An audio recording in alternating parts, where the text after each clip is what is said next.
Hello বন্ধুরা, আমি আবারও চলে এসেছি আজকে একটা চটজলদি মুখরোচক খাবার নিয়ে। এটি হলো টমেটো পোড়া মাখা। এর জন্য পরিমাণ মতো টমেটো নিয়ে তারপর ভালো করে ধুয়ে নিয়ে এতে সর্ষের তেল মাখিয়ে নিতে হবে। তারপর গ্যাসের ওভেনে এটিকে ভালোভাবে পুড়িয়ে নিতে হবে। টমেটো পোড়ানোর সময় এতে আমরা শুকনো লঙ্কা ব্যবহার করব। যদি আপনারা ঝাল পছন্দ না করেন তাহলে এক্ষেত্রে শুকনো লঙ্কাটা স্কিপ করতে পারেন। এই দেখো বন্ধুরা, ভালো করে কিন্তু টমেটো পোড়া হয়ে গেছে। এরপর আমরা টমেটোর খোসাগুলোকে কিন্তু ছাড়িয়ে নেব। ছাড়িয়ে নিয়ে এতে আমরা এই শুকনো লঙ্কাটাকে ভালো করে মেখে নেব।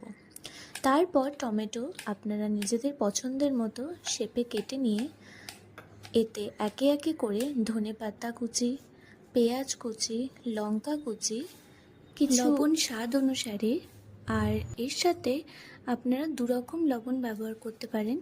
একটি তো সাদা লবণ, আরেকটি হলো রক সল্ট।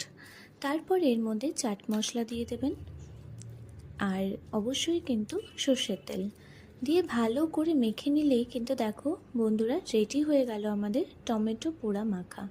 এই টমেটো পোড়া মাখা কিন্তু তোমরা ভাত, রুটি সাথেও খেতে পারবে, আবার কিন্তু বিকেলে শুধুও কিন্তু এটাকে খাওয়া যায়।